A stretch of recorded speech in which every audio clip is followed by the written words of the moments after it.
ఈరోజు అమ్మాయిల పెళ్లి సంబంధాల గురించి మాట్లాడుకుందాం. ఒక ఆవిడ కామెంట్ చేసి చెప్తూ ఉన్నారు, వాళ్ళ అమ్మాయికి పెళ్లి సంబంధం చూస్తుంటే రకరకాల మనుషులు ఫోనులు చేస్తూ ఉంటారు కదండి. ఒక ప్రొఫైలు మ్యారేజ్ బ్యూరోలో ఇచ్చాము అని అంటే ఎవరెవరో ఫోనులు చేసి అడుగుతూ ఉంటారు, ఏమండి మీ అమ్మాయి నచ్చింది, మీ ప్రొఫైల్ చూసాం చాలా బాగుంది అని అడిగి తర్వాత మీరు ఎంత కట్నం ఇవ్వగలరు అని అడుగుతున్నారంట. అడిగితే ఈవిడ ఇంత అని చెప్పగానే ఫోన్ టక్కమని పెట్టేస్తున్నారంట. ఇంకొంతమంది ఫోన్ చేసి అన్నీ మాట్లాడి అన్నీ నచ్చేయండి బాగున్నాయండి అని చెప్పేసి మళ్ళీ వాళ్ళు కూడా కట్నం ఎంత ఇస్తారు అని అడగగానే వీళ్ళు ఏదో ఇంత అని చెప్తారు కదా, చెప్పగానే ఇంకొంచెం ఎక్కువ ఇవ్వగలరా అండి, ఇంకొంచెం ఎక్కువ ఇవ్వలేరా, మాకు ఇంతకు ముందు వచ్చిన సంబంధం వాళ్ళు ఇంత ఇస్తామని అన్నారు, అందుకని మేము మిమ్మల్ని అడుగుతున్నాం ఇంకొంచెం ఎక్కువ ఇవ్వగలరా అని ఒక సంబంధం వాళ్ళు అడిగారంట. అంటే చూడండి, ఇదేదో కూరగాయల బేరం లేదంటే సంతలో పశువులను పెట్టి బేరం ఆడినట్టు ఒక చీటీ పాటలాగా ఒక వేలం పాటలాగా అసలు ఎలా ఉన్నాయో చూడండి పెళ్లి సంబంధాలు అనేసరికి. మనకి ఇవన్నీ పెళ్లి సంబంధాలు అని అంటే లోపల లోపల వాళ్ళు ఫోనుల్లో మాట్లాడుకోవడం వల్ల మనకు బయట అంత పెద్దగా వీటి గురించి అంతగా తెలియదు.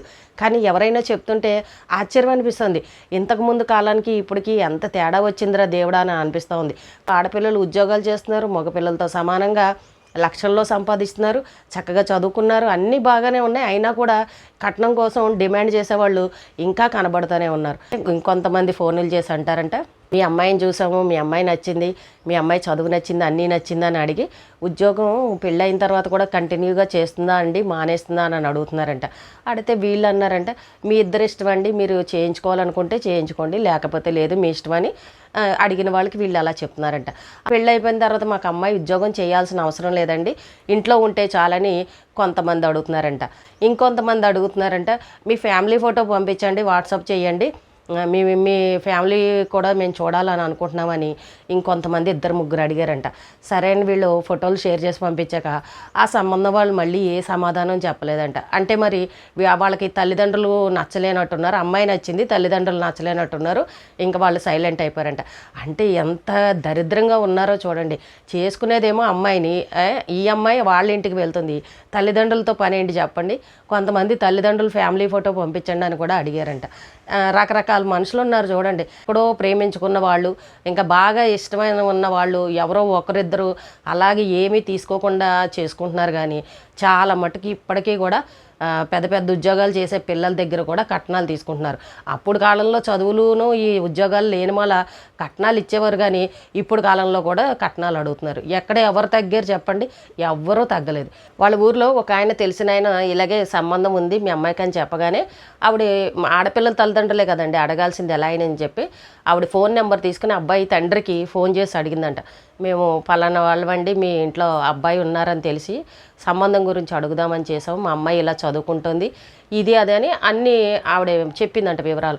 చెప్పిన తర్వాత మీరు కట్నం ఏమివ్వగలరు, మీ వారే ఏం ఉద్యోగం చేశారు, మీ వారే ఎంత సంపాదిస్తారు, మీ అబ్బాయి ఏం చేస్తాడు, మీ అబ్బాయికి జీతం ఎంత, మీరు ఎక్కడ ఉంటారు, మీ ఇంటి రెంట్ ఎంత, మీరు ఎంత కడతారు, మీకు కారు ఉందా, మీరు ఏ ఏరియాలో ఉంటారు, మీరు ఎన్ని సంవత్సరాల నుండి ఈ ఊర్లో ఉన్నారు, మీ బంధువులందరూ ఎక్కడుంటారు, మీది అసలు పుట్టినూరు ఇదేనా, తర్వాత వచ్చి ఇక్కడ సెటిల్ అయ్యారా, మీ వాళ్ళందరూ ఎక్కడుంటారు, మీ ఇంటి పేర్లు, మీ చుట్టాలు మీ బంధువులు వాళ్ళంతా ఎక్కడుంటారని ఇన్ని వివరాలు అడిగాడంట ముసలాయన.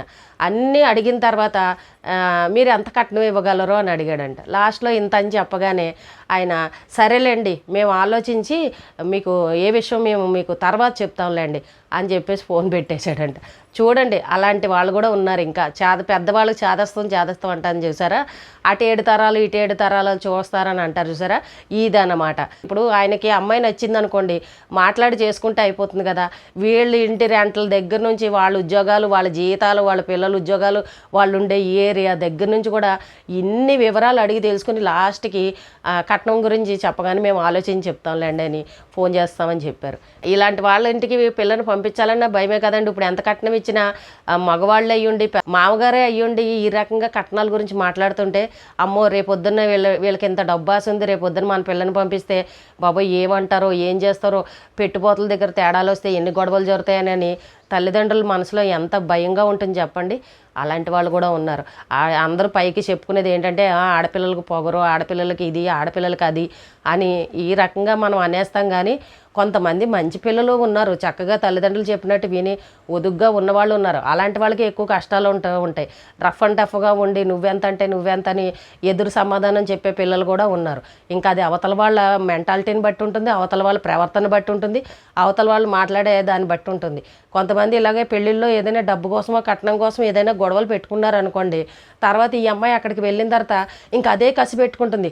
పెళ్ళిలో మా వాళ్ళని ఇలా అన్నారు, లేకపోతే నన్ను ఇంత కట్నం ఇమ్మన్నారు, నాకు ఇది పెట్టలేదని అలిగారు, బట్టలు పెట్టలేదని అలిగారని పెళ్ళై 10 ఏళ్ళైనా కూడా పెళ్ళినాటి గొడవల్ని తవ్వుకునే భార్యాభర్తలు కూడా చాలామంది చూస్తూ ఉంటాం.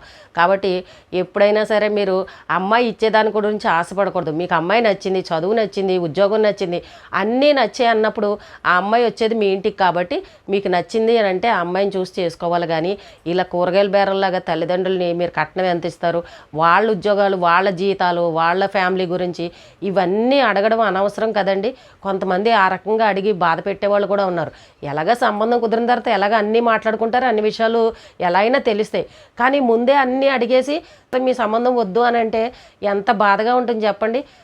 అమ్మాయి తల్లిదండ్రులు ఇలా కూడా బాధపడుతున్నారు, ఆవిడ చెప్పి బాధపడుతున్నారు. బయట జరిగేదానికి ఇలాగ పెళ్లి సంబంధాలు చూసి పెళ్ళిళ్ళు చేసేదానికి చాలా తేడా కనబడుతుందండి. పిల్లలు ఉద్యోగాలు చేసి లక్షల్లో సంపాదించినా కూడా మగ పెళ్లి వాళ్ళ డిమాండ్లను అయితే తట్టుకోలేకపోతున్నాము. ఎవ్వరు కూడా ఒక మెట్టు తగ్గట్లేదు.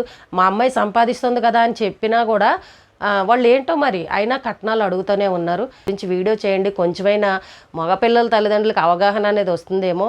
కాలం మారినా కూడా మనుషుల్లో మనస్తత్వాలు మాత్రం అస్సలు మారట్లేదు. కొంచెమైనా సరే మంచి మనసుతో ఆలోచిస్తే, బయటకు చూస్తేనేమో అమ్మాయిలు దొరకట్లేదు, పెళ్ళిళ్ళు అవ్వట్లేదు అని చెప్పేసి బయట ప్రచారం జరుగుతుంది. కానీ ఇక్కడ అమ్మాయిలు ఉన్నారు, కానీ వీళ్ళ డిమాండ్లు తట్టుకోలేక అమ్మాయిలు భయపడి ఎవరు పెళ్లి చేసుకోవడానికి ముందుకు రావట్లేదు. ఆ విషయం బయటకు ఎవరికీ తెలీదు. మెయిన్ ఇక్కడ కట్నాలు, బంగారాలు, ఆస్తులు ఇవే మాట్లాడుతున్నారు. పిల్లలు ఇంకా అవన్నీ చూసి ఆడపిల్లలు చిచ్చి ఇంత కట్నం ఇచ్చి ఇంత ఉద్యోగం చేసి వాడింటికి వెళ్ళి మనం అడ్డమైన మాటలు పడాల్సిన పని ఏంటి, పెళ్ళికి ముందే వీడు ఇంత డబ్బును డిమాండ్ చేస్తున్నాడు, ఏం అక్కర్లేదు ఈ సంబంధం అని చెప్పేసి పిల్లలు క్యాన్సిల్ చేసుకుని శుభ్రంగా ఉద్యోగాలు చేసి సంపాదించుకుంటున్నారు. కానీ ఎంత వయసు వచ్చినా ఎన్ని లక్షలు సంపాదించినా కూడా ఆడపిల్లల తల్లిదండ్రులకు ఒక ఆడపిల్లని ఒక ఇంటికి ఇవ్వాల్సిందే కదా. మేము ఆరాటంతో తల్లిదండ్రులు కంగారు పడి పిల్లకి పెళ్లి చేయాలి, వయసు పెరిగిపోతుందన్న ఆలోచనతో మేము వెతుకుతూ ఉన్నాము. కానీ బయట ప్రపంచంలో ఇలాంటివి జరుగుతున్నాయి. కట్నం కోసం ఇంకా డిమాండ్లు జరుగుతున్నాయి. ఒక వీడియో అయితే చెయ్యండి. పైకి మాత్రం ప్రచారం ఏంటంటే అమ్మాయిలు దొరకట్లేదు, అమ్మాయిలు చేసుకోవట్లేదు, డిమాండ్లు ఎక్కువైపోయాను అనేసి బయట ప్రచారం అయితే ఇలా జరుగుతుంది. నేనే ఎన్నో సంబంధాలకి నేనే సమాధానం చెప్పాను. వాళ్ళు అడిగే వాటికి నిజంగా వాళ్ళు అడిగే ప్రశ్నలకి పిచ్చెక్కిపోతుంది నాకు. అసలు చివరికి ఏ సంబంధం కుదురుతుందో మాకు తెలియదు, కానీ ఆన్సర్ ఇవ్వలేక చచ్చిపోతున్నాను. తీరా చూస్తే అన్నీ చెప్పిన తర్వాత మేము ఫోన్ చేస్తామంటారు, ఇంకా వాళ్ళు ఫోన్ కూడా చేయట్లేదు. ఇలాంటి అడ్డమైన ప్రశ్నలన్నీ అడుగుతున్నారండి అమ్మాయి తల్లిదండ్రులని. ఒక వీడియో చేయండి కొంచెం అవగాహన కోసం అని చెప్పేసి ఒక ఆవిడ చెప్పారు. డబ్బు గురించి ఆలోచించకుండా మీకు అమ్మాయి నచ్చింది, కుటుంబం బాగుంది అని అనుకుంటే చక్కగా పెళ్ళిళ్ళు కుదుర్చుకోండి. డబ్బు ఏముందండి, రేపు ఇద్దరు పెళ్ళిళ్ళు అయిన తర్వాత సంపాదించుకోలేరా? అమ్మాయి అబ్బాయి వాళ్ళిద్దరూ బాగున్నారు అనుకోండి, ఇద్దరూ సంపాదించుకుంటారు కదా. ఏదున్నా పిల్లలకే కదా, మీరు సంపాదించింది కూడా పిల్లలకే కదా. అలాంటప్పుడు ఎందుకండి అమ్మాయి తల్లిదండ్రులని ఆ రకంగా ఇబ్బంది పెట్టి బాధ పెట్టడం? జరిగేది ఆ వయసులో జరగాలి అని అంటారు. ఇప్పుడు మీరు ఒక మంచి సంబంధం, ఇంకా కట్నం ఎక్కువ ఉన్న సంబంధం వస్తుందని అలా ఎదురు చూసి వెతికి ఉన్నారనుకోండి, అక్కడ వయసు ఆగుతుందా చెప్పండి? వయసు పెరిగిపోతుంది కదా. కాబట్టి డబ్బు గురించి ఆలోచించకుండా, కట్న కానుకల గురించి ఆలోచించకుండా మీకు అమ్మాయి నచ్చింది అని అంటే చక్కగా మాట్లాడి చేసుకోండి. వాళ్ళిద్దరూ బాగుండాలని చూసుకోవాలి. కానీ డబ్బుదేముంది చెప్పండి?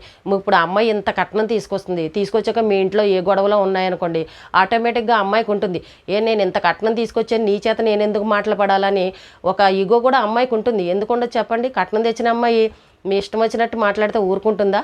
మరి మీరు అది కూడా ఆలోచించుకోవాలి. ఏదైనా మాటకు మాట ఎదురు చెప్తుంది. అప్పుడు అదిగో కోడలు ఇలాంటిది, మేము చేసుకున్నప్పుడు మంచి అమ్మాయి అనుకున్నాం, ఇగో మమ్మల్ని టార్చర్ పెడుతుంది, మమ్మల్ని సాధిస్తుంది, మా కొడుకుని ఇలా అంటుందని మళ్ళీ మీరే బాధపడతారు. అదే కొంచెం ఏ కట్నం తేలైన అమ్మాయిని చేసుకున్నారనుకోండి, ఆ అమ్మాయికి కూడా మీ మీద ఒక మంచి అభిప్రాయం ఉంటుంది. ఇద్దరు చక్కగా అందరూ చక్కగా కలిసి ఉండొచ్చు. కానీ ఇలాంటి విషయాలు కూడా మీరు కొంచెం ఆలోచించుకోండి పెద్దవాళ్ళే. అంతేగాని కట్నం అని పెద్దవాళ్ళే డైరెక్ట్గా ఇలా అడుగుతుంటే వినడానికి కూడా కొంచెం బాధగాను ఇబ్బందిగా ఉందని చెప్పేసి అమ్మాయి తల్లిదండ్రులు బాధపడుతున్నారు. మగపిల్లల తల్లిదండ్రులు కూడా కొంచెం ఆలోచించి పెళ్లి సంబంధాలు కుదుర్చుకోండి. ఈ రోజుకి ఇదేనండి. రేపు మళ్ళీ ఒక మంచి విషయంతో మళ్ళీ కలుద్దాం.